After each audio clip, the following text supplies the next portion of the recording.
I welcome you all, basketball degenerates, to another episode of the Pass First, Shoot Later podcast brought to you by the OC Basketball League. I'm your host, Zico Pepic, here with my co-hosts, Michael Van Wyck and Omar Almadine. What's up, fellas? How you guys doing tonight? What's going on? Doing good. What's going on, guys? What's going on is the Lakers are actually playing pretty well against the OKC Thunder right now. I kind of expected the Lakers to get smacked tonight, to be honest with you, but they're up 8 right now, end of the third quarter, 84-76. It is a pretty good game. The Lakers are playing defense really well, and something I'm really excited about is they went back to the original starting lineup they should have used for the whole season. Anthony Davis at center, LeBron at power forward, Taurean Prince, Austin Reeves, and D'Angelo Russell, and the offense is clicking. I don't know if you guys are watching this at all. No, I'm not. I gave up on watching OKC when Giddey made the comment about being younger. Yeah, I haven't seen any games today. I was sharing with you earlier, watching kids play basketball for my two boys had practice, and then today happened to be a football day, so we're not here to talk about that. But looking at the box score, Anthony Davis looks like he's having a good game with 23 and 14 already, so that always helps. I've been an OKC fan for most of the season. I told you guys from the beginning, this is one of the teams you got to watch out for. I think they're a lot of fun to watch. They're still playing decently well tonight, just that ironically Giddey is the one who's a little off tonight. So is it in OKC or is it in LA? It's in LA. Oh, shocker. There's not enough youngins to play with over there. Well, it's in his friend in Costa Mesa. Actually, it's Newport Beach. I might see him tonight. No.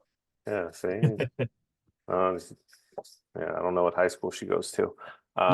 Newport Harbor High School, actually. Oh, Zico knows. Zico. Why would you even know that, bro? He's got the inside scoop. That's how he knows all these trades. I literally shared the Instagram post with you guys. I know you did, but still, it literally said it. If you would have read the caption, it had all. I don't click on these links. Zico. You know what? It's funny to follow the Giddey news, but I'm really not trying to be giddy about the Giddey news. That works just fine for everybody in this chat here, Omar. So, what do we got on deck today? Well, there is something I do need to get to. I have a lot coming in that I'm going to screenshot and I'm going to text to our group, and Mike is going to read them one by one. Okay, interesting. Okay. Oh man, it definitely has to do with Mike and his absurd. Yeah, I'm sure these were screened for the appropriate ones. These are I have mean tweets. Yeah, no, mean tweets. Some of them I have to. Mean texts. Some of them I have to. Well, we don't have to censor too much after last episode, right? Speaking of last episode, was there anything you guys were surprised about to hear? Because I think it's really interesting when you get an NBA player who is not going to censor the conversations, which I think is actually really important, because I think there's a lot of politics involved in sports in general that we don't get to hear about. And I've heard some of this stuff before, like we were talking about that afterwards. Was there anything that he said that was a little shocking to you guys in any way? Not at all. Not at all. I mean, I've been around Keith long enough to know how straightforward he is, and never shied away from speaking the truth. So for me, I wasn't shocked. Yeah, no, I mean, I had never met Keith before, but I mean, he came out, he was genuine and honest. So that was fun to see, cool to listen to. The only thing that outright shocked me is that he's not watching any NBA and has absolutely zero desire to do anything with it. You would think that once you're involved, you kind of stick with it. You're still interested in it, but it sounds like he's completely written off the NBA. So other than that, no. Honestly, he's in Costa Rica, right, Omar? Yes, he's living in Costa Rica. He was in Turkey for a while, coaching and training and playing in the Veterans League there. But he's now in Costa Rica and he's loving it, and he's loving it out there. I will say Right. this, since I spend a lot of time overseas. My wife is from Europe, from Montenegro, and I'm there a lot. I've watched a lot of basketball games in Europe. I love watching the games over there. I'm there a lot for the Euro Cups, the Euro Leagues, and watch a lot of games while I'm out there, especially in the Balkan region, since that's where we're from. When I'm watching those games, I don't miss the NBA at all. Oh, it's a different At all. it's a different game. I mean, It's so much fun. It's unreal how much more fun I have watching those games and these games. And like, I'll give you one example. There was a conversation that just recently popped up with Joker Jokic, where they were talking about them playing a game, the Nuggets playing a game in Serbia, at a really famous court. It's an outdoor court. It's a crazy atmosphere. It's the one where Partizan played not too long ago. And yes, yeah, that is something like I don't think anybody can replicate. It's crazy. Mike, I don't know if you checked this thing out. This is amazing. It's an outdoor court. People like literally have like like the road flames that the CHP put down on the ground. Oh, yeah. There's Flares, flares going off in the crowd. There's smoke everywhere outside the arena. It's a smaller arena, so there's not as many people in a regular arena that you would normally see. But like outside the gates of the court, there's like people piled up, like looking through the gates, trying to catch the games. Like what's that movie with Adam Sandler that he just did, the basketball one, where he goes to scout? It's same type of atmosphere, I'm assuming. With Hernan Gomez, right? Yeah, I didn't watch it, honestly. Anthony Edwards. It's actually a really good movie. Yeah, it's actually a pretty good movie. Your boy Anthony Edwards is in it. Definitely gonna have to watch it then. He does a good job, and it's the same type of atmosphere. It's at an outdoor court. It's basically in a cage. Yeah, this is not the same, Mike. Yeah, but I'm just from what it sounds like. People betting on the game, having fun, yelling, all that stuff. I just got 3 tweets, and before I read these text messages that Zico just sent, I would like to point out that when they do these tweets, they at least get to know who they're coming from. They asked not to. These tweets, yeah, not to. yeah. All right. They asked. They asked not to, because I don't think they want to face you during the season and get a hard foul. That's fine. I don't foul hard. He's I don't know, Mike. That's fine. I've gotten a couple from you in the past. That's all right. I'll still read them all the same. If you guys want to tell me secretly after a game you play who said what, and then you can I'll tell you when the next season ends and they're safe. Okay, there you go. When I forgot about it. I'm actually interested to hear these tweets. All right. But you're not going to look at them? You just want to hear them from me? You're in the group. Yes, I'm just waiting on your reaction. Let's see Omar's reaction. So the first one, I'm just going to watch Omar. Hopefully you can say something so the screen pans to you, but it says Mike's basketball IQ is lower than LeBron's finals win percentage. Okay. Second one, which is kind of funny, says Mike is more delusional than if Kanye and Rodman had a baby. Very very inclusive. They also use the wrong then. Mike is to OCBL what Beetlejuice is to the Stern Show. So we gotta get me some good memes and gifs going. That means we're getting older with the people making comments. Right there you go. Exactly. Who knows what the Stern Show is anymore? But we can get some memes and gifs. You guys can use them if we make any faces still shot, like the Jordan crying meme. You can do all those things. Oh yeah, we definitely. Oh yeah, we gotta get one. We gotta get on that. We gotta get one for Mike after he finishes reading these memes. That was it. That was all 3. Those are 3 I sent. There's a lot I cannot. Well, I can edit. I can censor words. I mean, I know how to read a letter. Yeah. Just censor the word. Just wait. He doesn't want to send the good ones where, Mike makes sense. Kobe was I did not get a single one. I did not get a single one. Mike, I think no, I'll take this back. I'll take this back. There was one conversation that came about our lists And they said, I can understand Mike from what he's trying to say. It's just that there's a bias where he will use some stats for one, but completely disregard them for another. So, which I actually agreed with. This was something that like actually like made sense to me. And this is, I think, probably my burning point for me. Example being, and this was where they pointed it out. Mike literally read off every statistical thing that LeBron James did. Every statistical thing that he did.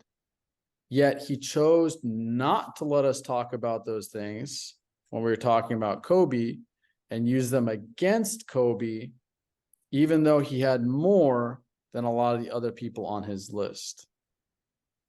Yeah, but the thing with Kobe is he wasn't getting more at the same. When we're talking about all the other people on that list, it was more condensed and there were more of them. When it was Kobe, and let's be honest, through the Kobe era, which we'll say is the 2000 to 2010, right? Mm-hmm. Same for the most part as Duncan, 2000 through 2010. That was when they were in their prime. It was Duncan and Kobe. It wasn't too much. I mean, you had Shaq in there, but Shaq got all of his while Kobe was writing that. And you can go through it and you can look up statistics and you can look up anything you want and you can come back to Kobe averaged this. Well, Kobe did put up points, but Shaq put up more points, more rebounds in the finals. And that's what we were talking about. And to Kobe's credit, Kobe probably did earn maybe a more regular season MVPs than he got. But the one he did get wasn't the year he deserved it. Agreed. That was a makeup. I think everyone can agree on that. But you look at these guys and you say, okay, how can you have him and not him or this? We're all held up on the fact that it's top 10. At the end of the day, 10 to 11, it's just it's subjective. It's a matter of opinion. And I think I don't disagree with that, Mike. If we're ranking, work ethic of all time, I think there's maybe one person, two people who outworked Kobe Bryant. And they're probably not even in the top 10 because even with all their hard work, they didn't have that talent.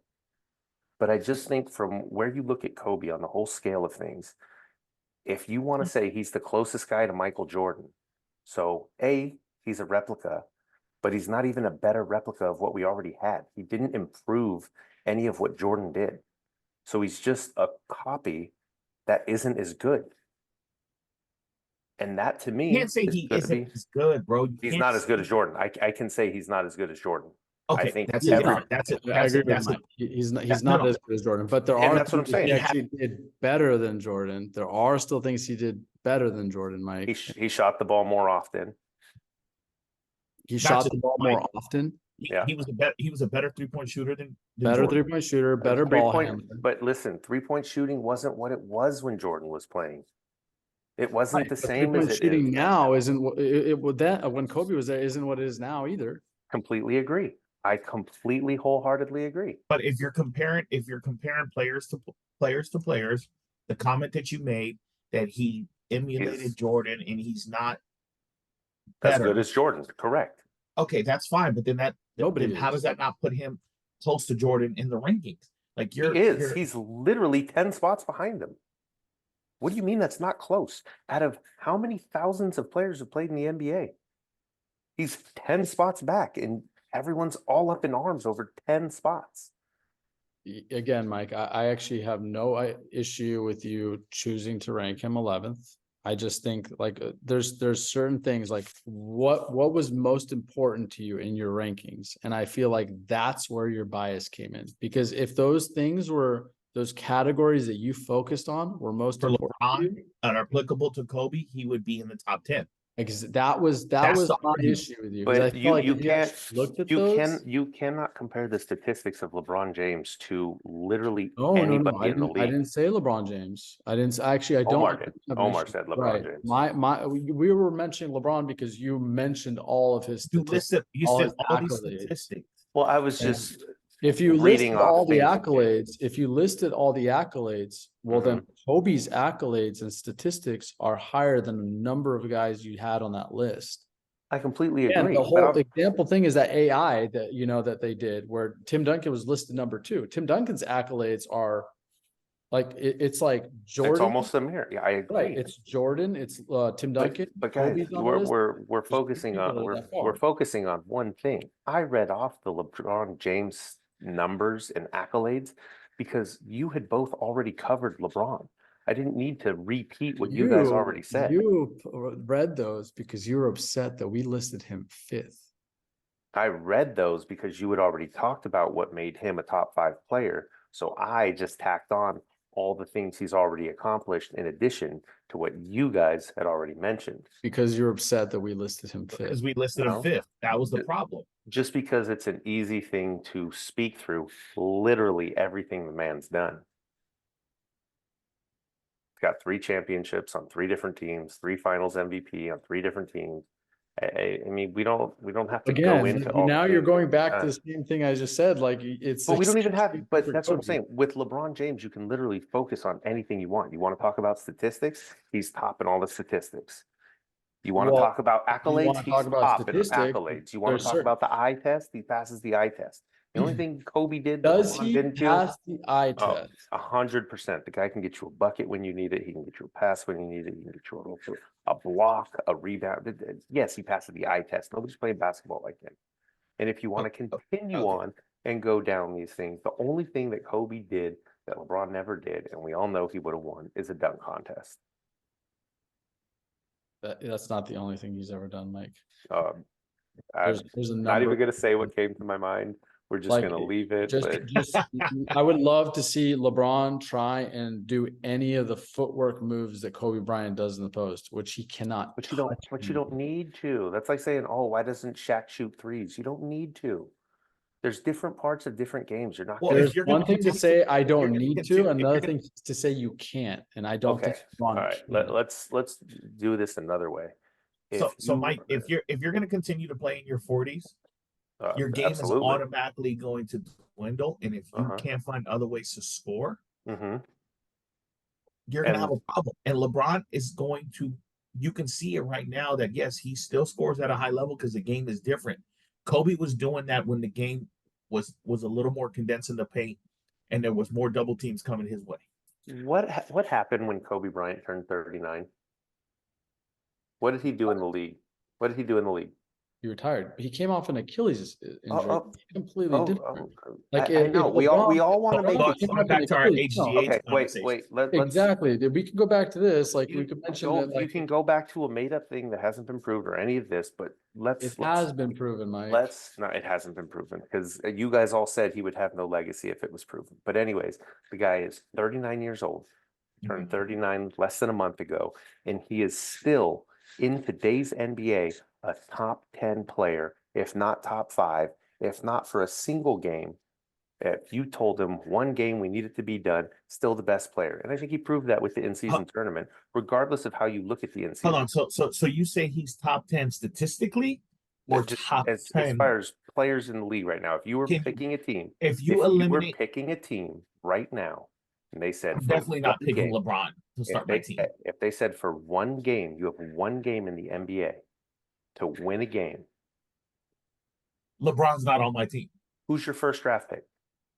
One game only. One game? One game only. Jokic. Okay, and second. Embiid. Okay, well, That's crazy. You can't have that's two at the same position. I know. Well, no. I mean, I didn't mean. We're talking. I thought you meant like second pick. LeBron James is going to be in. LeBron James is going to be in your top 10.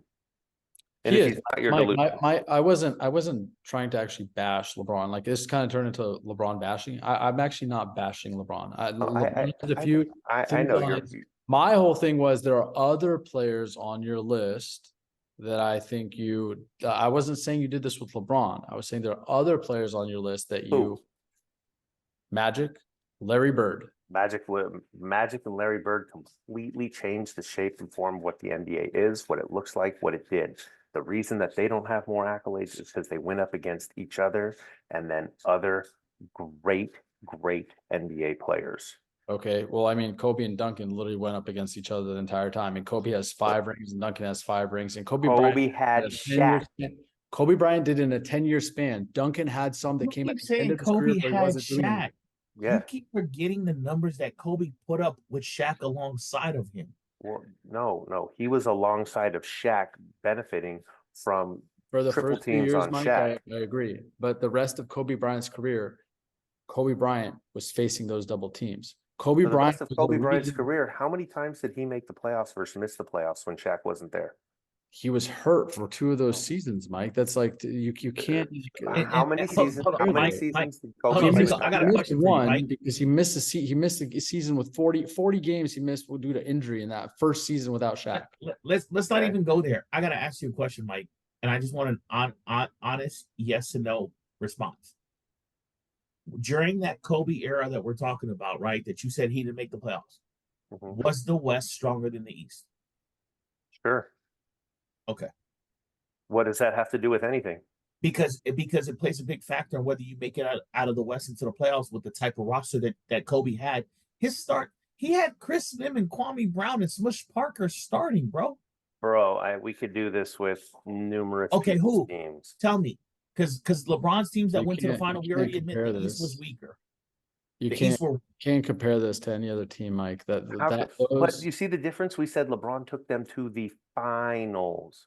We didn't say, Out he of the- barely made the LeBron's team was playoffs. out better of than the Kobe's East. at that point.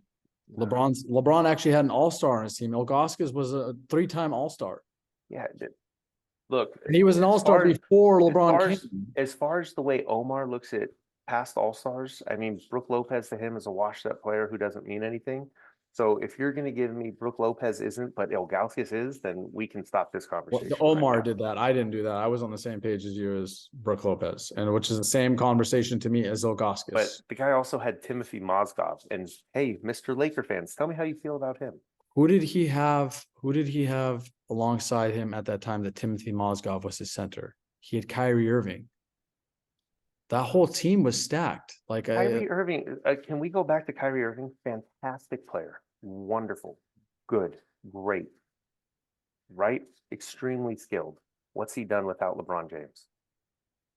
well, I mean, Simple yes or no questions. What's he done? He's had, according to you guys, more talent around him, right?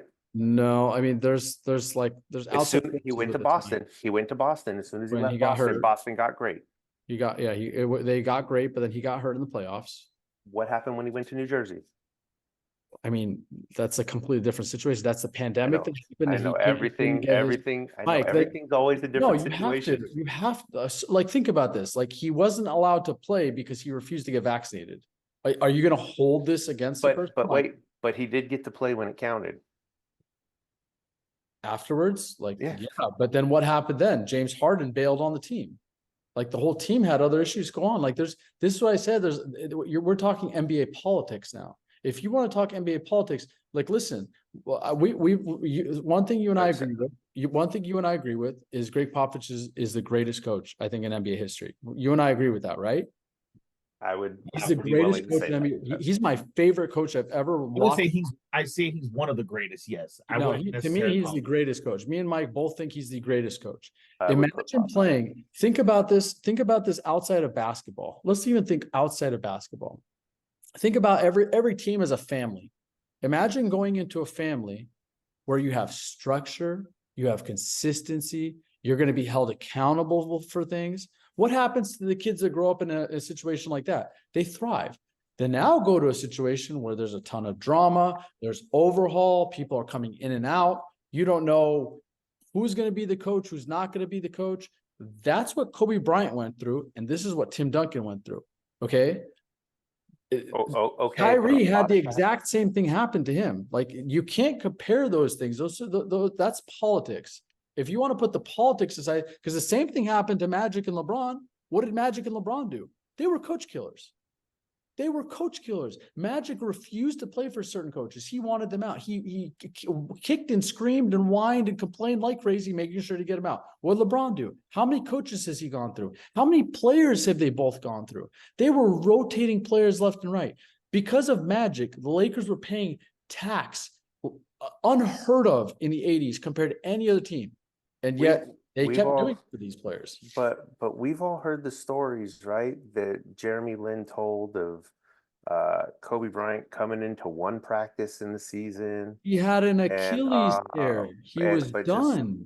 But he wasn't there to help facilitate anybody. He wasn't there helping his teammates get better. He said, I'm just here to say goodbye to the bums that are getting traded. Okay, what did So, And that's so fine. if you're, LeBron if one of James And did the that's fine. same one, thing? LeBron, you can't okay, but you one of them can't was use that one of against them's Kobe winning. because Jordan was an asshole to all his teammates. And Exactly. all, So, but so guys, let's not. that But he's wait, still the wait, wait, greatest of all wait, wait, time. wait, wait, wait, wait, wait. I'm saying that for the stories you guys are telling about politics and people whining and complaining, they all do it. They Right. all do But it. you're holding one of them. I'm not holding it against him. You guys are saying that with politics and people getting kicked out and people screaming and complaining, he did the same thing with all of his teammates, from Bynum to the bottom to coaches to Shaq. So at the end of Kobe the did. day, Kobe did. they Kobe all, did. So does Kobe. guys, they all do it. I'm not holding it against any of them. But you're saying that some guys do it and it's politics. But when Kobe did it, it's not politics. It's because they No, I'm were saying it actually is. bummed. I'm saying it is politics. And I'm It is. saying I that said there is exactly, and some politics. people get it done and know what worked well best with them. I'm not holding it against Kobe one way or the other. The only thing I said against You Kobe are was what you are he when you tried say, to "Oh, he replicate. had this team, he didn't make the playoffs." But that's a management issue. Like the same thing happened to the Bulls with Jordan. Why were they not able to get better? Why were they not able to beat But those? they made the playoffs. They had, yeah, but dude, he was in the East. He had a losing record. He made the playoffs. The first season, I think his team won 38 games and they still made the playoffs because the East had like 3 teams that were amazing and the rest of the teams sucked. Go back and look at it. I don't need And to. we're talking about LeBron, right? Still, his rookie. We're talking his about rookie, everybody right now. Oh no, but his rookie year, he was 35 and 47 and finished 5th in the NBA in the Central Division. Oh, okay. And that year, I'm looking it up right now. I think they made the playoffs that year. Did they, Zico?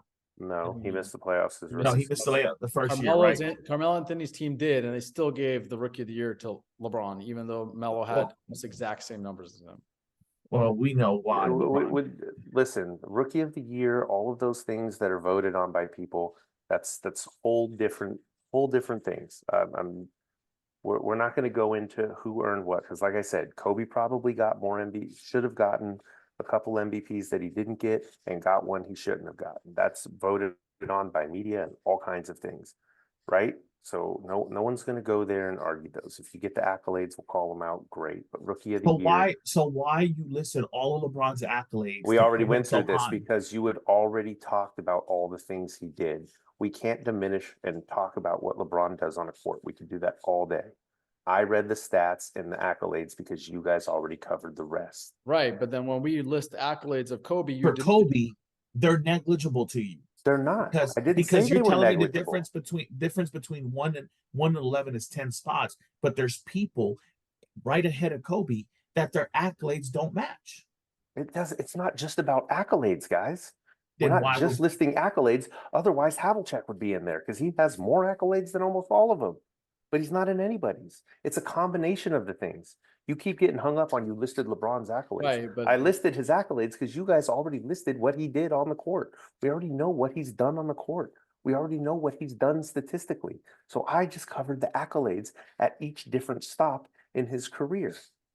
There's no need to repeat the same things. It's like when Zico said other accolades, then it takes away from that conversation. And that's like, I'm just letting you know, like these were the conversations I had outside of that episode. And that's fine. Now all these people can watch this episode and learn the thought process.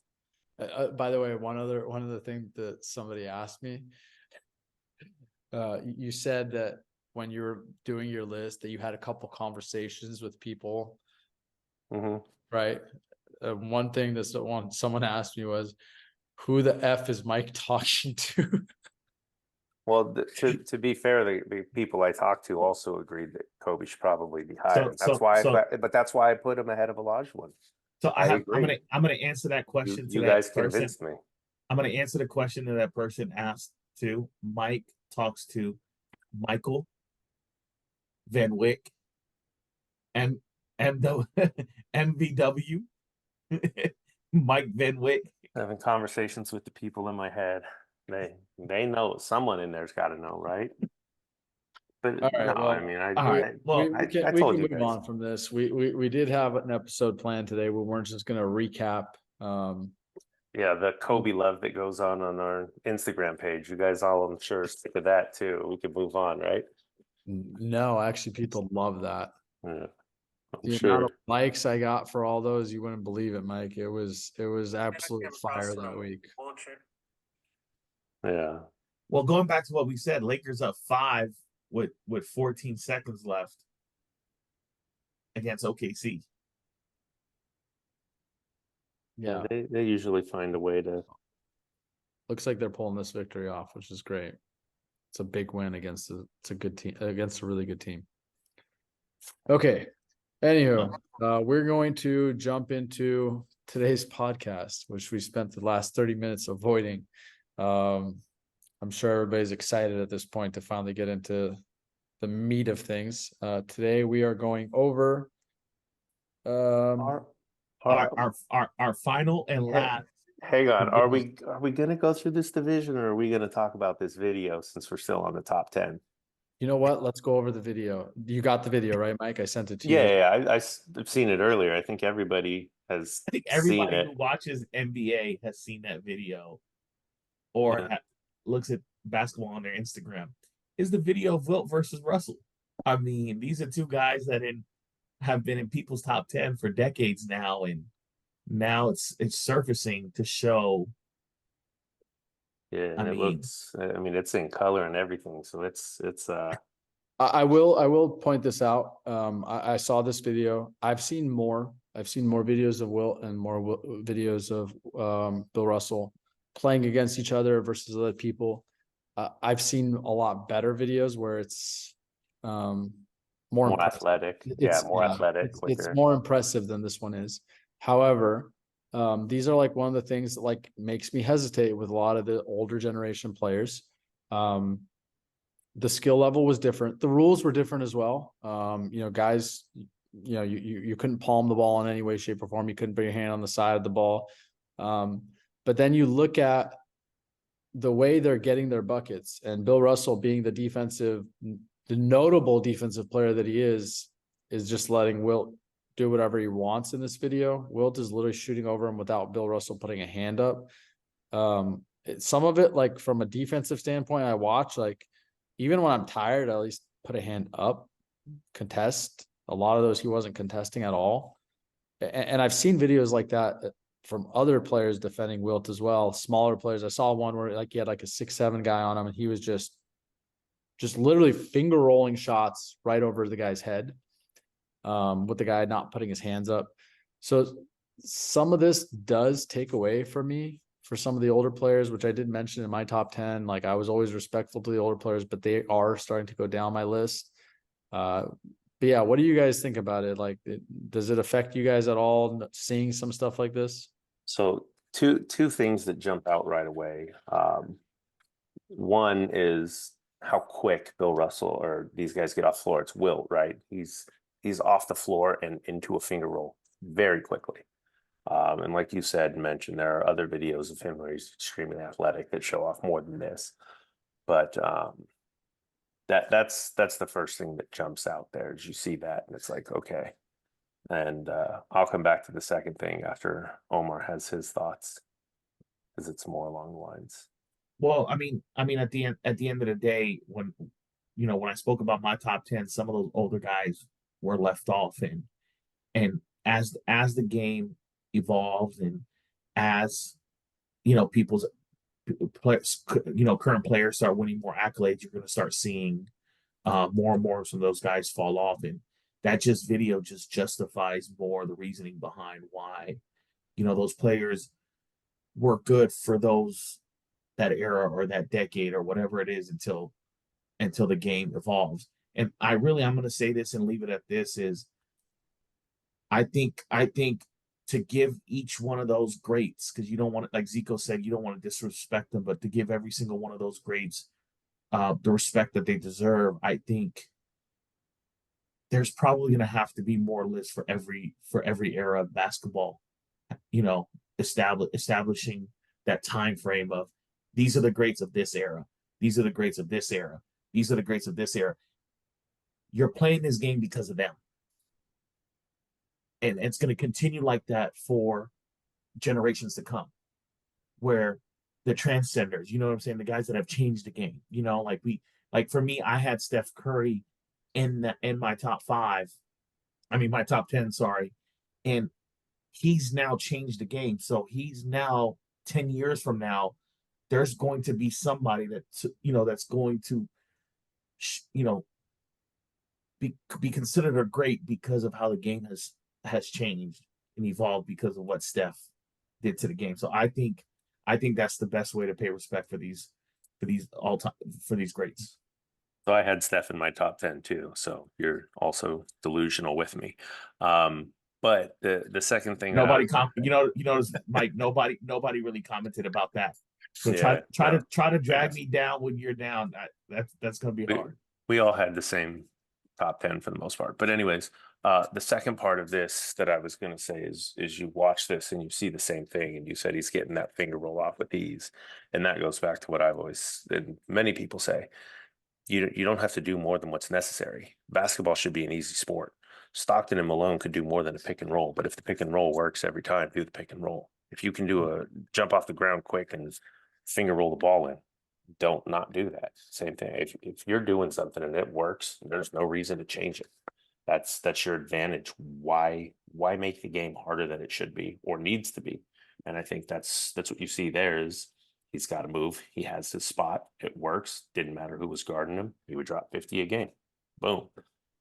Could he have done more? Could he have done something different? Probably. I mentioned it earlier with Jordan. Could Jordan shoot a three? I'm sure if the game was the way it is today, Jordan could learn to shoot in the high 40s, maybe low 40s of a 3-point percentage. It's just not the way the game was played at the time. So while you can look at it and there's people who are going to say, yes, it diminishes what they look like or it changes the way I viewed them. Sure, there's going to be that side of things, but then it's going to be, did they need to do it? You look at guys in the dunk contest. Eric Gordon and Zach LaVine have some of the best dunk contest dunks of all time. Does that mean that the guys before them couldn't do that? No, they just didn't need to because nobody had jumped from the free throw line before. Nobody had seen Vince Carter's backwards 360 windmill. That's all he needed. I think that Vince Carter in his prime could have done every single dunk you saw the two of those guys do. He just didn't need to. And I think that's the way the game has developed, and where sure you might have to get into the argument of this needs to be a generational thing or we need to rank them on the era they played in, but you don't need to do more than that was required. He got an A+. Can't get bigger than an A+. So why are you doing something different? My issue wasn't with Wilt. My issue was actually with Bill Russell in that video. Again, I mentioned he's noted as one of the best defensive players of all time. And That video, he was lacking defense. there was no defense in that video. Yeah. And I've seen other videos with very similar style defense. And maybe there were some, I actually don't know the exact defensive rules that were in place at that time, but I've seen videos where people are contesting. And I've seen videos where nobody's contesting. Those kind of just throw me off a little bit. It's almost as if the defender's playing with their fifth foul. They don't want to get fouled out. So I'm going to just let it go. But I've seen a lot of those videos like that. And it's a little bit of a put off for me in terms of, promoting Bill Russell as one of the greatest defensive players of all time, promoting Wilt Chamberlain as one of the best offensive players of all time. When you see these videos and you see Wilt not playing defense, Bill not playing defense, you see Wilt scoring over someone like that because they're choosing not to play defense on that possession. So it's tough. It's really tough to rank those guys. When we didn't get to see any games live, and we could only watch these highlights. There are a few videos that you could check out on YouTube where there's more of the game is there and you can see more of the highlights, but still you're going to see a lot of this stuff. So kind of sucks when you see it and you've been told one thing for so long, that they're top 10, they're this, they're that, and then you see these videos and you have to understand that the rules were different, but it does take away from it a little bit. It could have been, game 13 of the regular season and Boston was already up 20 points. I mean, you also don't know the situation in the game, where they're at, what they need to do. And not saying that from me. I mean, I could be up 50 points. I'm still going to play defense. That's just me, how I play. But not everybody's like that, right? So I'm also not going to go throw a ball at my own basket to get a rebound and get a triple double. Yeah. It definitely was different times. So it's again, it's a different take when you consider the top 10. I still want to pay respects to them because I know things were completely different. Basketball was played completely different, and from their eras, those were the best players. And I definitely think we should do top players, from each era. I actually saw something. It was actually on one of Gil's Arena episodes. It was posted on Instagram with Kenyon Martin. And Kenyon Martin said, he goes, I don't want to do a top 10. I don't have one. He goes, they're the greatest. There are great players from every single decade. Every decade had some different rule that affected that decade and helped certain players and hurt other players. And so for him, he has the greatest players of each decade. And he says if he had to pick someone to be Jordan as the greatest ever, but there's so many good players from each decade, he'd rather respect each decade because of the different rules. And I kind of agree with that. I think it'd be an easier way to categorize a lot of these players. Yeah, but there's people who span multiple decades and then they're going to be in every decade team. And if they're in multiple decade teams, then it's easy to make a top 10 out of them, right? Right, Mike. But see, that's the interesting thing. That's a good point. Like example being like I mentioned Tim Duncan has titles in 3 different decades. Right. The peak of his career is in the 2000s. Like it absolutely is. Like, his first season that he won, that Spurs team was stacked. They had David Robinson who had just come off a big injury, and they intentionally tanked to get the number 1 pick, kind of like they did this year with Wembanyama, which we'll get into a little bit later. They got the number 1 pick, and they got Tim Duncan, and they put him on a veteran squad, and that veteran squad was ready to win a title. And they did. He was the MVP of that team without question, but he had a fully ready to go veteran squad, ready to win that title. So, and then towards the end of his career, a similar thing happened, with Kawhi kind of starting to enter his peak. And that team was just ready to go. And again, it was a great squad. So, but Tim Duncan's career is highlighted in the 2000s. And I think that would happen for any great player. Yeah. And you can probably pick one out. And I think that depending on where you go with your top 10, who's in there and what you're looking at, and if you're looking at their body of work in that particular decade, you could probably narrow some down. I mean, NBA 2K does it, right? They have an all-decade team, and I don't think anybody crosses over multiple decades. I think they just pick one and rolled with it. So I don't think it's too hard to do that unless somebody's like literally drafted 95 and then their peak is till 2005. But I don't see that there's anyone. There's only one, right? Shaq's the only one to me that kind of maybe two then. Yeah. Who's the other one? LeBron. LeBron's to me is the 10s. I can't put LeBron in 2000s. Yeah, you can't. I wouldn't. I would take his in because how many finals did he go to in the 2010s? Basically, 8. Was 8? No, 7, wasn't it? Well, it's the 2010s is LeBron's era. We can all say that. Yeah, I think that's his best era. But see, that's again, like you're gonna have to pick one. Like, yeah, no, like I said, I think you could probably easily do it.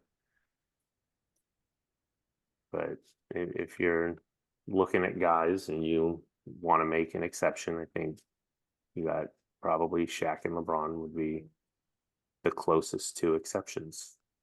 I'm sure there's a couple more, but again, I think we could definitely roll with it and pick it, and that'll definitely be an episode for us. We'll break down each decade and we'll talk about best players from that decade. But time to move on to the actual episode.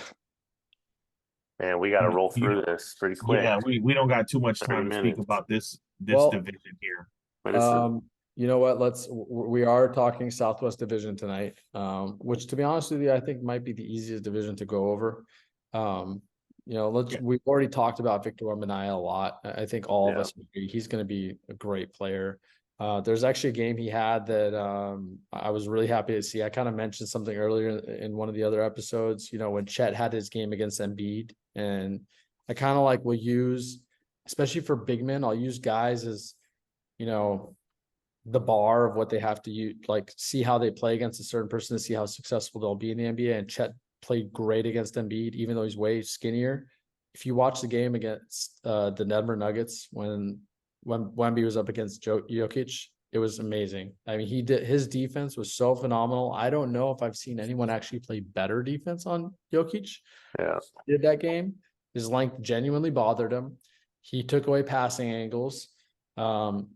Jokic was more physical and was able to bully to get what he wanted in the end. But some of that's also experience. I think once Wemby learns how to use his body, he's going to be great. It is difficult to see that team at 7-32. There's also the videos of him furious after games, screaming. Nobody wants to be on a losing situation like that. So I was hoping the Spurs might make a trade at some point to help him out a little bit, but I think this is going to be that growing pain year for him, unfortunately.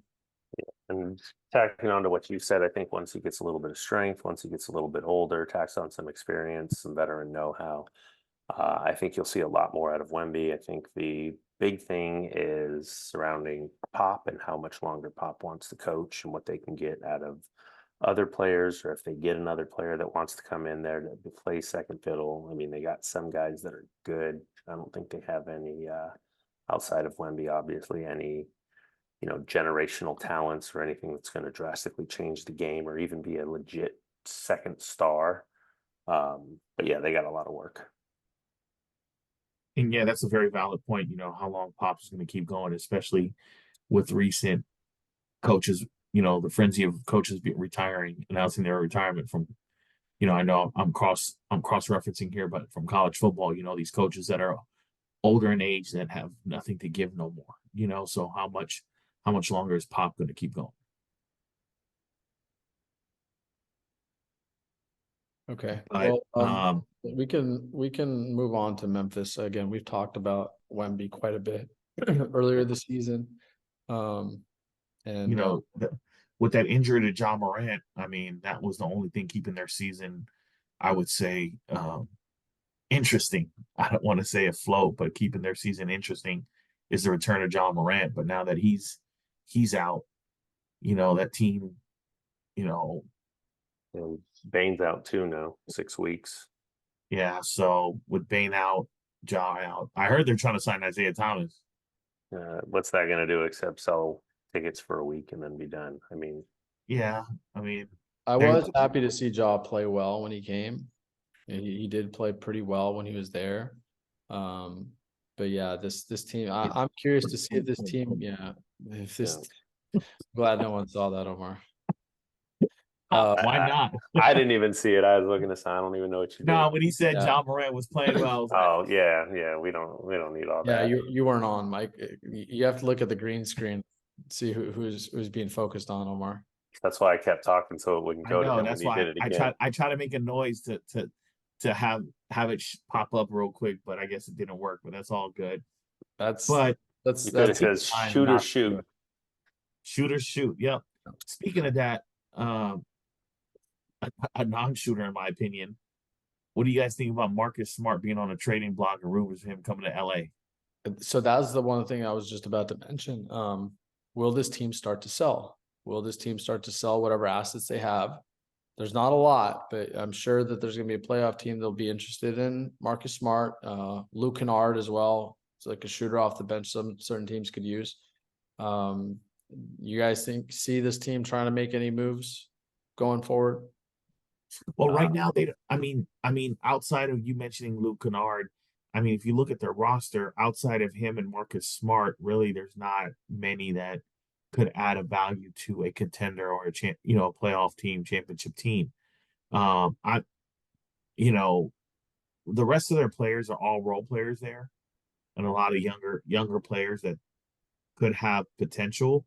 Maybe new scenery can lead to something else, but really, unless you're going to break up, you know, the core players, which are, we know, John Morant, Jaren Jackson, and Desmond Bain, really what they don't really have any trade value for the rest of those players.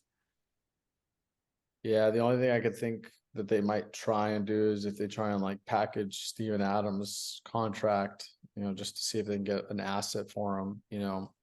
His contract is, I believe, close to expiring, so might take on some salary just to improve the roster going forward and dump him. But I agree, they don't have too much to work with. Marcus Smart and Luke Kennard probably being the best things they can dish out for anything. I mean, Marcus Smart is probably the one to me more than Wait. Did you say Steven Adams? Yeah. well, yes, Zico mentioned of Steven Adams due to Okay. salary, Okay. his contract and everything. Like Zico said, just up his expiring contract to get some potential players in return, or some cheaper investments in the long run. But to me, like Luke Kennard, hey, he's that journeyman. You know what I'm saying? That hasn't really been able to establish himself um for more than a couple seasons on a team. But to me, that we're talking about helping a contender, somebody that actually can benefit. Only one on the trading block there is, to me, is Marcus Smart. But you guys go back to Steven Adams. Isn't he out for the season? He Yeah. is, Mike. He has a player option His contract next year. I only meant like you can send him somewhere for another player that has a longer contract, so the team could kind of cut some salaries that they're trading away from. You could trade him for a better player, but take on more money. So teams do that sometimes. Yeah, but I don't think they'll do that this season, right? I don't think so. I was just example being like the Detroit Pistons. They have Bogdanovich.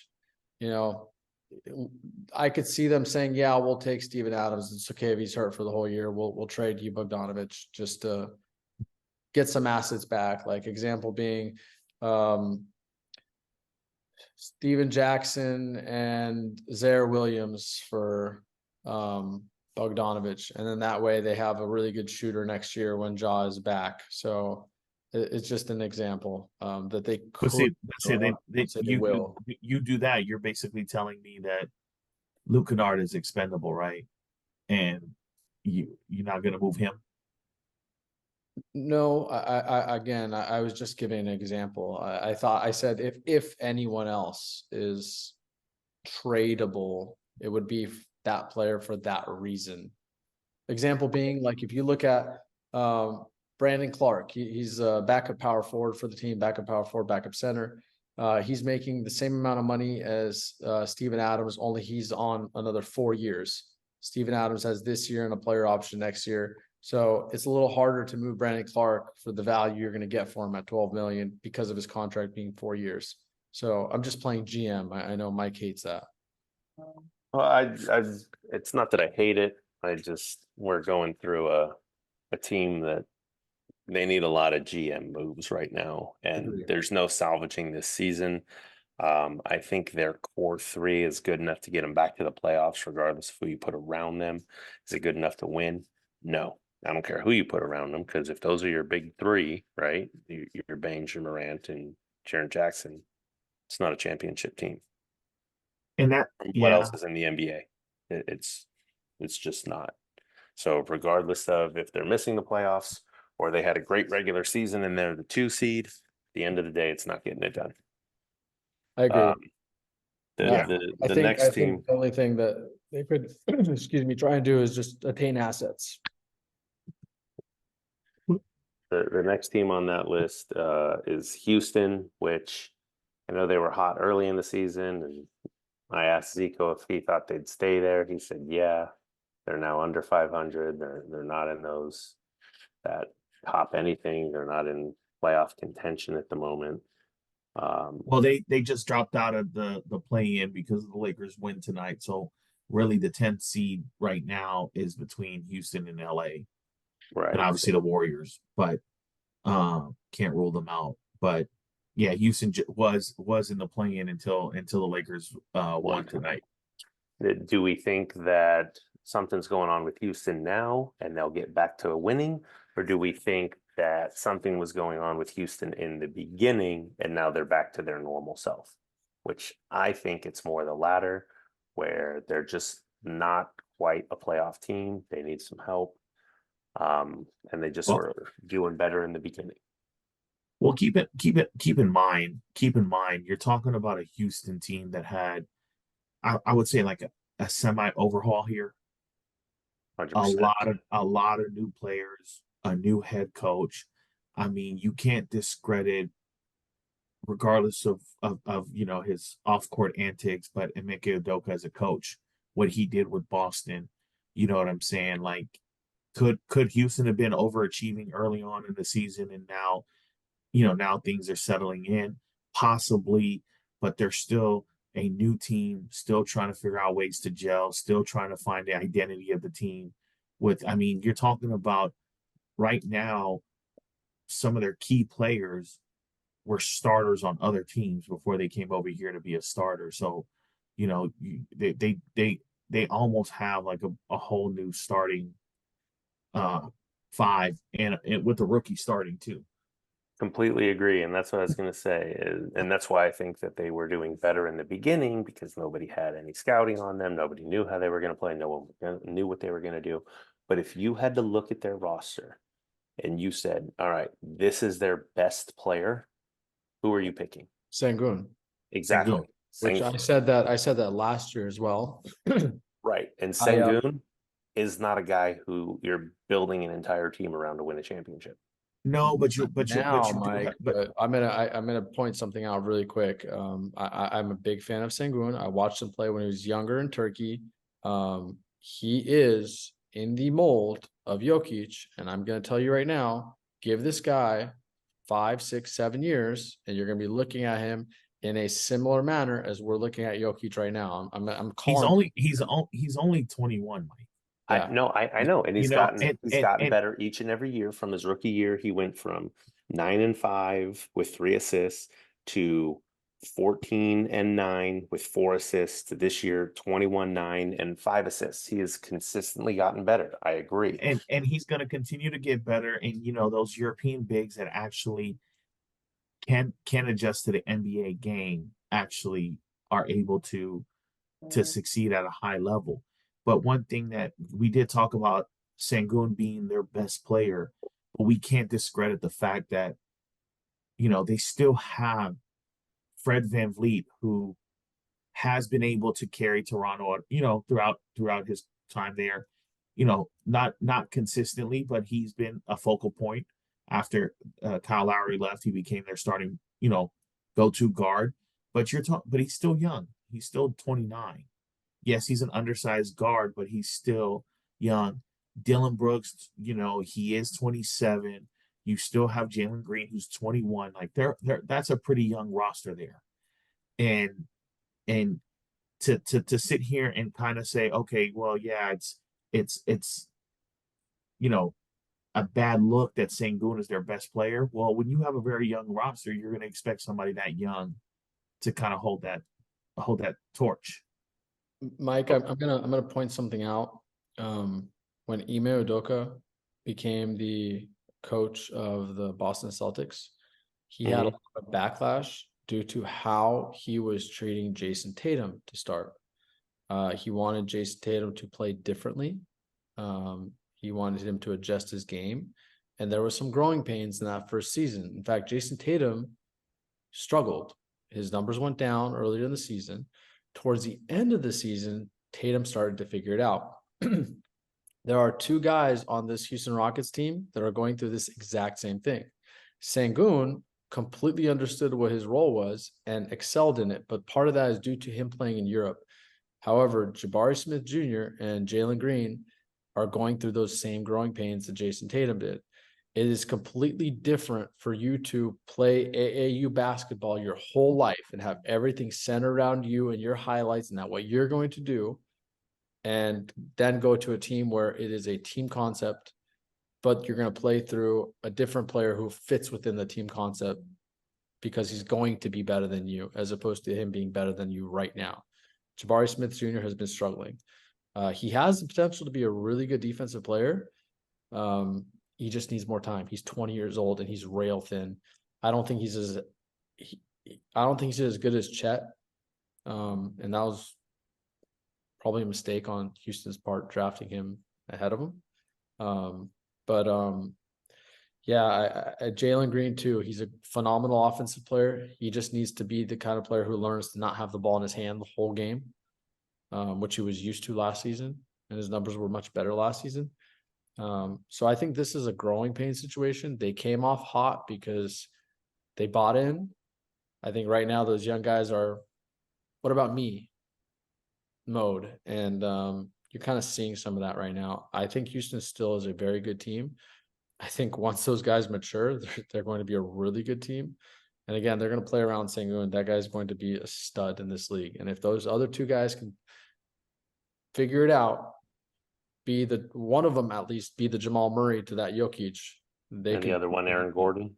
So we're going to check back in 2 years. All right. So we'll I hope so. I hope so. I don't know. It might not be that those guys end up being it, because it could be that those guys end up being traded for someone who's a better fit. But that's what that team's trying to build. So I see it. I get it. I still think they have potential. I'm not surprised by the growing pains right now. We'll see if they make the plan and if they can gel towards the end of the season. All right, so we'll bookmark them for a couple years and check back in. I think Ime's a good coach. I do too. But we did talk pretty long about mean tweets, so we got to move on to New Orleans here. New Orleans is a team that I think is underachieving. I think they have pieces in place. Obviously, health plays an issue. I think Zion can do more than he's doing. I think Brandon Ingram might tweak a couple things, but I think he's evolved a lot more than people thought he would when he first got traded there. Those are your two guys. CJ McCollum's got to, find a groove and fit in. They've got nice pieces, Valanciunas. They've got you can't forget Jordan Hawkins, man. Yeah, they've got some other guys that fit in well. They're going, and I think they should be maybe more than a 7 seed. I think this team goes as Zion goes, and I don't know how far that's going to take them overall. But 7 seems kind of low for where I think they should be. So I'm not surprised they're in this situation right now. I know people are going to hate me for this. I think the Pelicans should trade Zion. I think they should trade him. I know there's all that talent in the world you're hoping for. I don't believe in it. I don't trust it. I feel like they should have jumped on the Dame Lillard saga and tried to get Dame. I would have traded him for Zion. I think the team has so much potential right now. They just didn't want that CJ and Dame all over in New Orleans. I would have brought CJ off the bench, man. No offense to CJ. I absolutely love this team when Zion's not on the court with them, and for 3 reasons: Brandon Ingram, Herb Jones, and Trey Murphy. All 3 of those guys are about 6'9", 6'10". All of them have over 7 foot wingspans. All of them can shoot, and all of them are phenomenal defenders. Herb Jones is a defensive player of the year candidate. I don't know if you guys watch what he did to De'Aaron Fox. De'Aaron Fox has been torching every single team. The second he plays the Pelicans, he is completely locked down. Herb Jones absolutely locks him down. I think he had 8 points against him last time and was like, maybe I'm wrong. It was 3 for like 22 shooting. Herb Jones played some of the best defense I've ever seen. He guards 1 through 5. I like this team better when Zion's not there, just because of that defensive versatility, that length, the shooting, the way they play as a team. And had they had a point guard, I'll say this right now. If I were the Pelicans GM, I would do everything I can to trade Zion for Trae Young. I would do it in a heartbeat, because I would have that pass first point guard who's going to come in there with that length. Did you just call Trae Young as a pass first point guard? And did you just say you trade him straight up for Zion? You know what? You know what, Mike? It's getting too late, bro. It's getting too late. Let's move to the next 2 teams, because Zico, I'm sorry. This is it. These are the only teams left. There's only one team after this. You know I would do it in a heartbeat. You're saying to trade a guy. I'm telling you right now, I'm not a believer in Zion. I'm going to give you an example today. I watched He's this. It was averaging the only other. 22, 6, and 5. I By only the way, watched. Zico, I I'm only with you on watched. the No, whole hold on a second. Zion thing. I only watched one other game today. I only watched one other game today. I watched the Dallas versus Pelicans game today. Tell me how many rebounds Zion Williamson had against the Dallas Mavericks today. Just go ahead and check those stats. But by the way, Zico, I'm with you on the whole Zion thing. I'm not disagreeing on Zion. You just caught me off guard with the whole Trey Young pass first point guard trade straight up for Zion. That But was listen, Omar, absurd. I'm not talking about you're I'm thinking looking about at it of like what you think is like at the level. I'm thinking about it from the standpoint of looking at that team, at the Pelicans team, and what Trey Young would be able to do with those three guys. If you put him next to Trey Young, Herb Jones, Brandon Ingram, Trey Murphy, wherever the hell the center is, probably Valanciunas at this point, I think he'd fit perfectly on that. I'm looking at a 5-point loss to Dallas today, where Zion had 1 rebound. Yes. But he had 30 points. He was +6, and Brandon Ingram was -19. Herb Jones was -14. Trey Murphy was -10. And they all were Again, Mike, detriments to their team. it's Zion when he played doesn't 32 play. minutes. It's when he doesn't play. Well, then Team his is minus would be completely lower. He's +6 when he's on the court. tonight. You're talking about tonight's Yeah, game. Well, that's what you pointed out, his one Mike, rebound. what Zico's getting at is the Pelicans as a team is much better when Zion's not on the floor and when he's But not tonight's playing. game would disagree with that. But no, but tonight's game is Tonight's game was they got is beat. a, The first Kyrie of all, Irving went on. first of all, it's a loss. Number one. Number two, you're basically putting more value on Zion's +6 than the -19, 10, and 20 and 22 Valanciunas that you got to count their starting center. They basically had 4 players that had negative plus minuses because of Zion's +6. That's the problem there is he just doesn't fit there. And well, they also played That's him all I two. was saying. He doesn't fit there. They played Dallas 2 nights ago where they beat him by 10, where Zion didn't play at all in the game, but Luka also didn't play. Luka So didn't play tonight either. yeah, so that's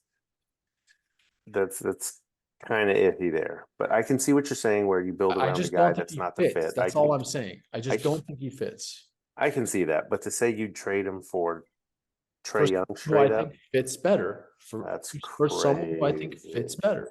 Plain and simple. Look, the numbers Pass don't match first up. Trey Young. That's the part that got me. Yeah, let's Name another free agent point guard that's available for trade. Marcus Smart apparently. No, that's not who you trade Zion for. Like, you're going to need some star power.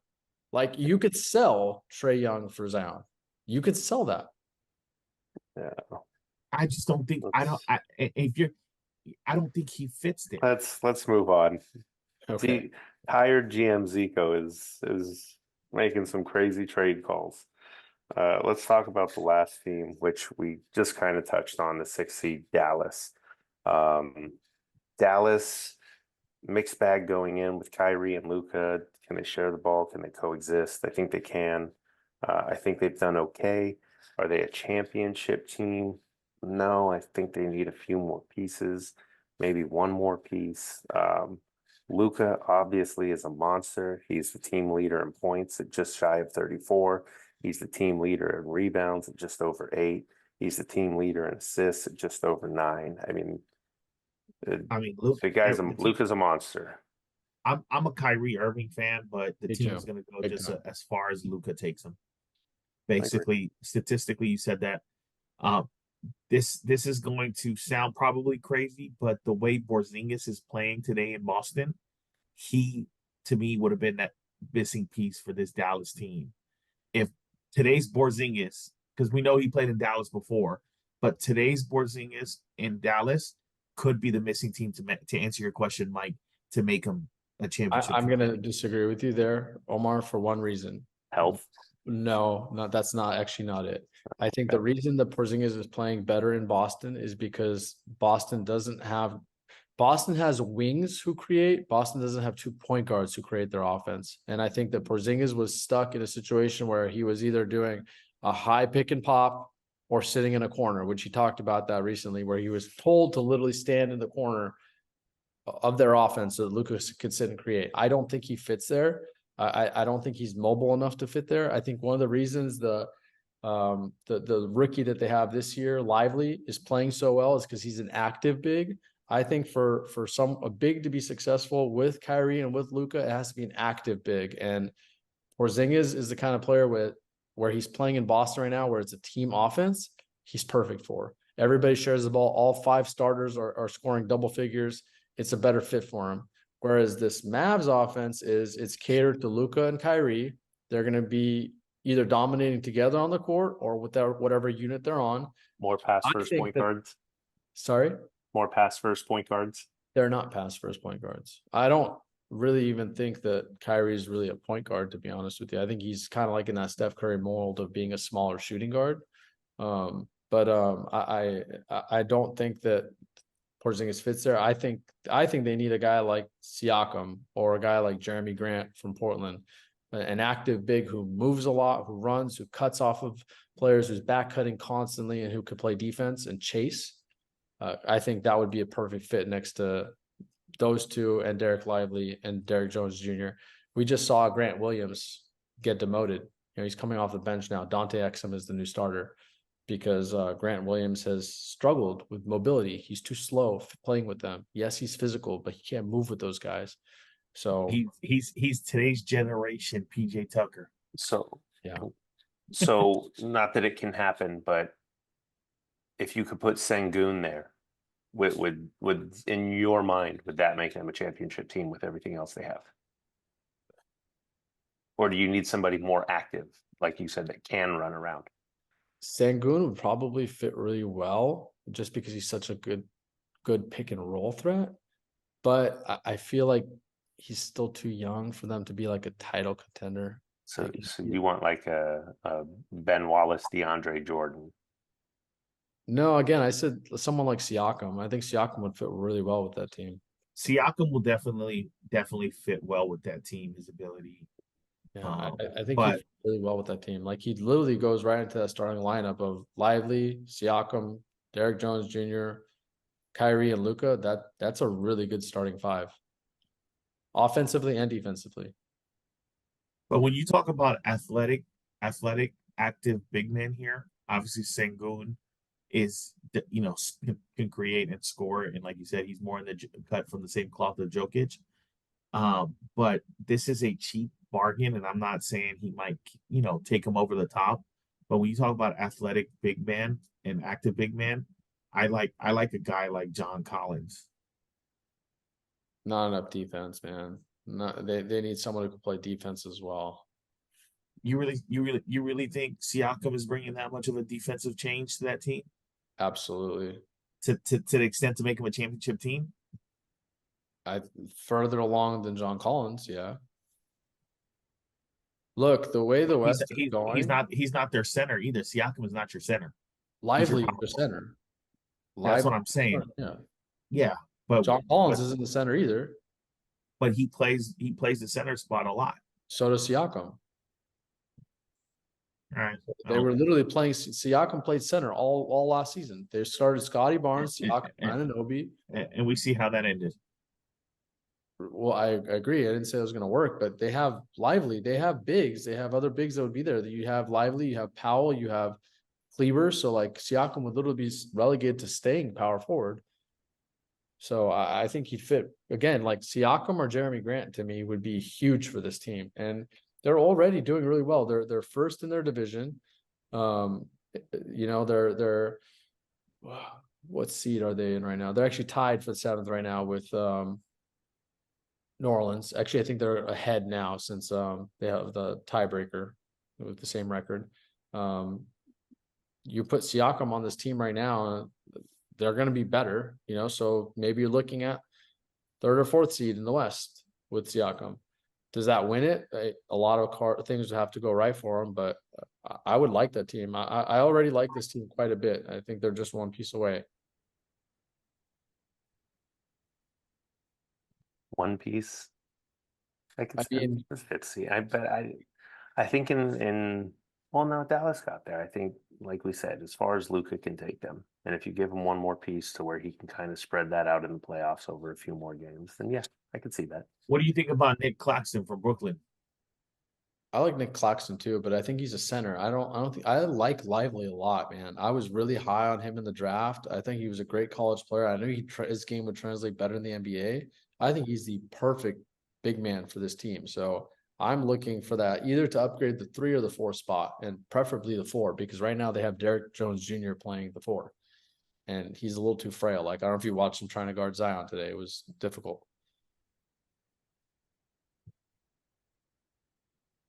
Yeah.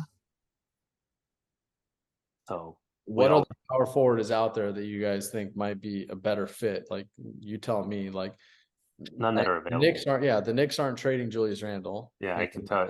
We can all name off like Aaron Gordon. We can name off Right. Julius Aaron Randle. Gordon would be great. You Aaron can say Gordon would be Banchero. You can say yeah. tons of guys, but they're not available. They're not going. Aaron Gordon's Yeah, like, that would be phenomenal fit with them. So yeah, I think What do you think? What do you think a guy like Harrison Barnes? Do you see Sacramento just trading him to Dallas? Like, here, I'll help you guys get better. I don't see that like working out for them. Yeah, but he's the only one that I can see that could be available that has that same value that Siakam can bring. Did he play in Dallas once? That's a good He was question. a Maverick for a while before he went to Sacramento. I could swear he was. Harrison Barnes. Yeah, Yeah, he did. absolutely. Yeah. So he was. Yeah, but that's obviously, yeah, he was 3 years in Dallas, but that's Yeah. before the Kyrie right. being there. Yeah, I mean, he'd be a good fit too if they can get him. I just don't know if that's going to be. Usually, I kind of end up seeing that Western Conference teams are going to trade with Eastern teams. Eastern teams just to like balance each other out, especially when it's a title contender. Unless you're talking like Memphis, but I don't know if Memphis has anyone that they want. Mm-mm. By the way, there was a small trade. I don't know if you guys caught that just this last weekend. Which small trade? The Detroit Pistons and the Washington Wizards. Oh yeah, Marvin Bagley. Yeah, nobody Stop cared. it. No, yeah, stop it. That's We not don't even. want to report on this. Come on. No, we can't even talk about that on this show yet. No.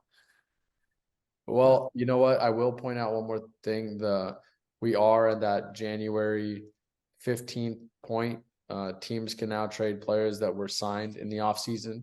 I would not be surprised if you see maybe one or two more trades prior to the deadline starting as teams trying to start setting themselves up for playoffs.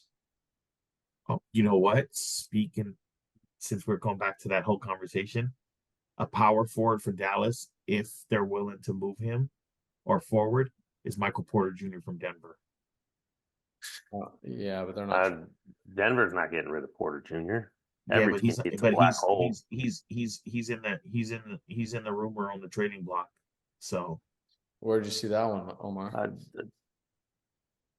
Basically 10 on CBS, where some of the 10 unexpected possible players that could be moved. Yeah, unexpected. I think that's very unexpected. I think that's more. I think I saw them trying to build hype and get. I mean, I could tell you, since we're talking about trades, I'm just reading an article. It says NBA trade deadline: 10 stars who could unexpectedly be moved, including Trae Young and Draymond Green. Yeah. So they got on that list too, right? Yeah, Trae Young, Mikal Bridges, Donovan Mitchell, Michael Porter Jr., Draymond Green, Paul George, Karl Anthony Towns, Zion Williamson, Julius Randle, and Lauri Markkanen are the 10 names that. Yeah, that strikes me as clickbait. Like, here's 10 dudes that no one thinks they're not getting traded. Those guys aren't moving.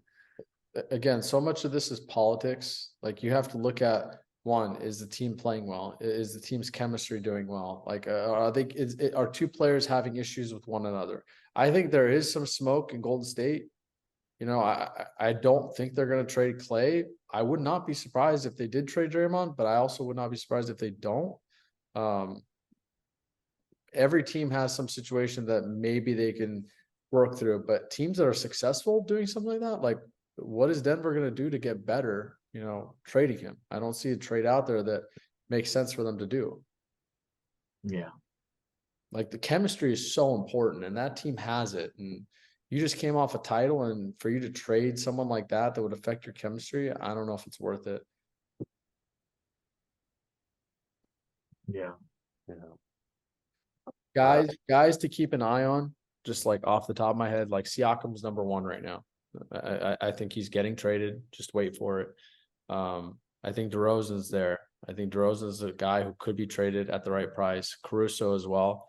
Kyle Kuzma, I think, is going to get traded. I know they would love to trade Jordan Poole, but I don't see any team trading for him. Especially, I don't know if you guys have seen his last like 10, 15 games. It is rough to watch. It's worse to watch than anything Draymond Green has done. I'm serious. It's bad. Go look, Mike. Go look at his last 10 games, please. Like while I'm going through this, we mentioned Marcus Smart as a potential trade candidate. DeJounte Murray is someone we've already talked about that's probably going to get traded. So yeah, we did want to do an episode where we talk about like places players that get traded, and I'll do some predictions and stuff like that. We could save that for another episode. You looking at it, Mike? no, I'm gonna take your word on this one. I'm not gonna go. I was really hoping you would, because I kind of wanted to read that off, because I saw so many people that swore Jordan Poole was going to have the greatest season in NBA history after being traded because he was being held back in Golden State. Jordan's whole career got tanked when he got punched in the face. You went there, Mike? That's yeah. I mean, we don't have to get into it, but if as a grown man, not getting punched in the face and just getting up and apologizing to the guy who punched me. So we can wrap it up on that note. But Omar's got to make a phone call. I don't know. Is there anything else we want to go through? I know everybody has to like and subscribe. This is episode number 10, right? We should have done something crazy. We didn't plan that. Anything crazy you want to do, Omar? Nah. Let's see who's going to pick up today. Might be up for some push-ups. Not very confident tonight. Let's see here. The later it gets every time we finish these episodes, I think the higher your percentage chance of having to do push-ups gets. I know. Let's see who we're going to call. Is he doing when's he doing these push-ups? Like,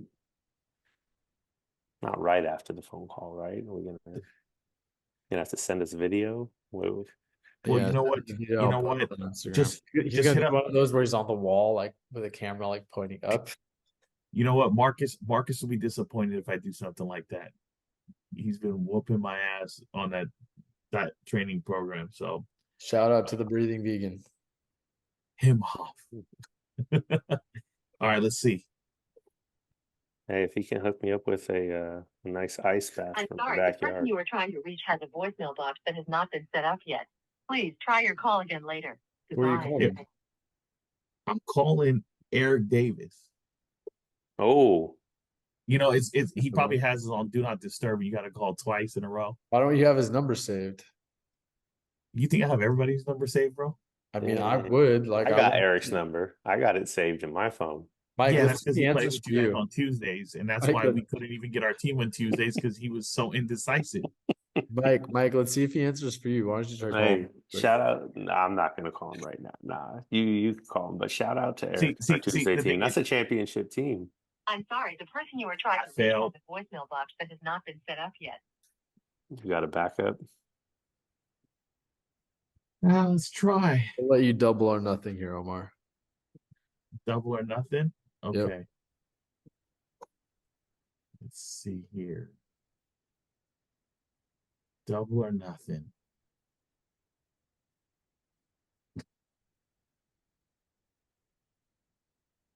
You know what? I was actually going to call you Mike, but that would have been fucked up. And I pick up. Yeah. Hey, what's going on, Omar? All right. Let's see. Double or nothing.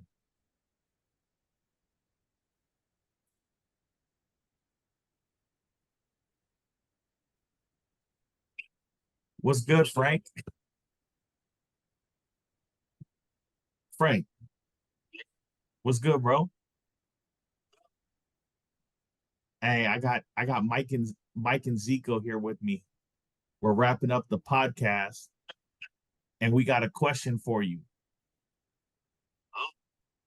Oh, Bro, he's half asleep, bro. Like you woke yeah, the he's up. He's gotta wake Frank, up early Frank, hold on. tomorrow. Where you at, Frank? Right now, I'm just driving around doing Uber Eats. So you doing Uber Eats? he's finding Hey, that next league game. you said what, Mike? He's finding that next league game. That guy's Oh, got. Mike said you're finding that next league game, bro. Yeah. Hey, so Frank, question for you. You're from New York. You missed the call last week to answer that question. Waiting for the call. Frank's hoping we call him. I was sitting there. I told my workers, they don't bother me at this time because I'll be busy. And I sat there waiting. So Frank, what you think about that New York trade, man? We don't do nothing good. Like, New York doesn't do nothing good. Like, what do you expect? So you don't think that trade was good? No, man, we don't do nothing good.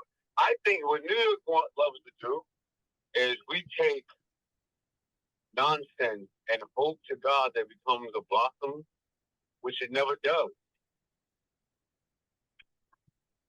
I couldn't hear what he said. Like our, He like said, our luck in sports is like Dallas's luck. It's non-existent. can you guys hear him? It's a little Yeah, smug. no, But I couldn't hear what he said. So say that again, Frank. You were saying what? New York City sports luck is probably equal or worse than Dallas's luck when it comes to sports. New York's luck is equal to Dallas's luck. Are you talking about the Cowboys?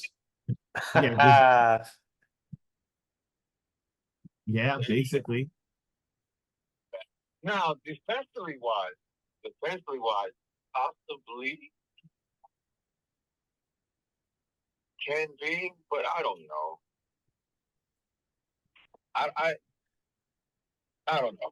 I don't know. I got to see it all unfold, and maybe because they're playing well right now, and I don't know. New York has been letting me down the last 3 years.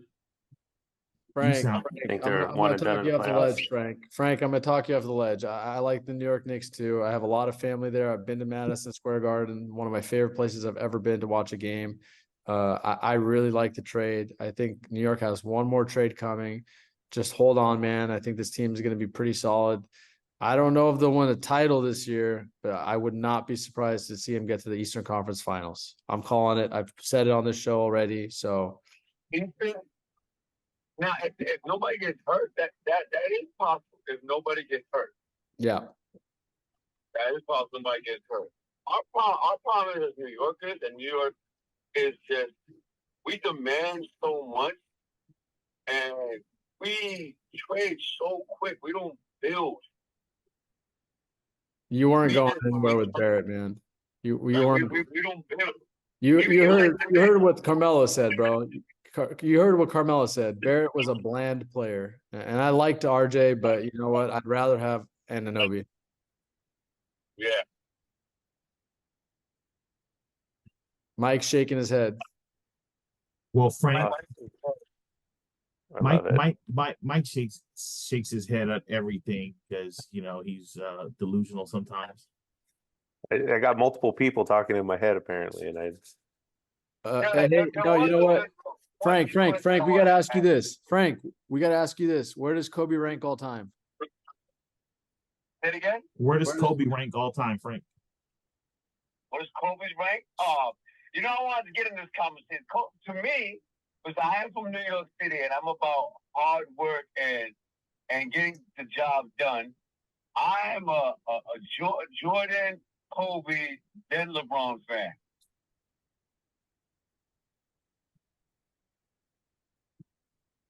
We appreciate you, Frank. You're the best, man. All right, Frank. All right, bro. I bet. Hey, Kobe's the best Robin to ever play. Okay. Okay. Oh, Mike, you're hilarious. Yeah. Oh man, I would love to hear Shaq just go, "I'm Batman," doing deep Batman Shaq was voice. Batman the first 2 years. First year, 100%. Second year, about he started all three? coaching. The How about all third year, three? sorry, Mike, he wasn't. Just because he got the Finals MVP doesn't mean he was the best player on that team. Well, And he most was. of the team said the same thing. Uh, Go back and look at the numbers, I Mike. go back and watch the game, but it's I okay. did. I It's did. okay. I watched every single We're- game, and I watched how many games Shaq missed, Like and and subscribe. Shaq fouled out. Like and subscribe. Leave some comments with your Mike, name. Leave comments with your name. He tweets Mike, the game. you definitely can't sit here and question that Zico went back and watched so he can argue back with you. No, I'm 100% Watch the sure he's games? watched the I games. watched Yeah, there's every no, single Laker yeah, game, man. I'm a hardcore Laker fan. yeah. I watched all these games. Zico's on No, the I just History Channel. He's I watching did all that I did stuff. I am too, Zico, but I just don't remember anymore. Oh, I do. There's a lot of games that stand out to me, especially Kobe Powell generation. Those games in particular. Of course, the Kobe Powell ones. Well, yeah, because Mike, I love European style basketball. That was watching Jokic play right now. Even watching Philly the way they're playing is a lot like European style basketball. So for me, that's the most fun style. The Spurs too. I was a huge Manu fan. I'm a huge Manu fan. So and Tim Duncan, but the way they played, that to me, that was the most fun basketball you can watch. I genuinely don't like a lot of today's basketball. It's not as exciting to me as some of those older games were. So Can someone get in these comments though? We've covered all the divisions now. We've done our top tens. We're not running short on topics. We got a lot of things, but is there something you guys want to hear us discuss or you guys want to go through? a lot Let of us guys know. want to come on the show. Yeah, then let us know. Stop texting Zico on the side. Let us know. Well, it's Yeah, the you can Instagram you account. you can reach out to us so we can vouch for you to get on the show. It's the Instagram account, by the way. At OC Basketball League 3. Follow us. We'd appreciate it. If you're not already following. But yeah, I have a lot of guys asking if they can actually come on the show. Let's put a list together. We can get some guys on here. We can go through things. I mean, I think we're gonna have to cater specific topics to some of them, Yeah, but absolutely. Not everybody can talk about everything like the three of us, right? right. Maybe we can well, no, I mean I mean we might have to cater specific topics to them because they're gonna want to go on binge conversations anyway about those specific topics. So I'm not saying they're not capable of, but I know I know. I'm joking. Everyone wants to come maybe on here. maybe we could set up some sort of award system. So if somebody does something, they can come on the show. A winner. How about whoever can attract the most followers? We give them a certain number of followers, and they have to No. tag their friends, and if those friends follow, then they get to come on the show.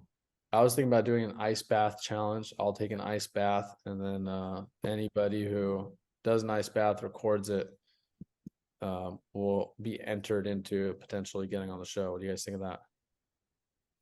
Yeah. Yeah, do something with the sponsor. That's fine. Yeah. And then Marcus, when you're watching, like I said, give me an ice bath for my backyard. I'll do an ice bath every day. I thought you were saying you wanted Marcus to give you an ice bath for a second. No, I don't need that. No, thank you. You know what? On that note, gentlemen, Pause. pause. That's a good one to post on Instagram. Actually, I could tag Marcus in there. And then tag Marcus. Yeah, absolutely. All right, guys. All right. Thank you guys so much for tonight. I hope you guys have a good night, and we'll see you guys next week. All right. Good night. Good night, guys.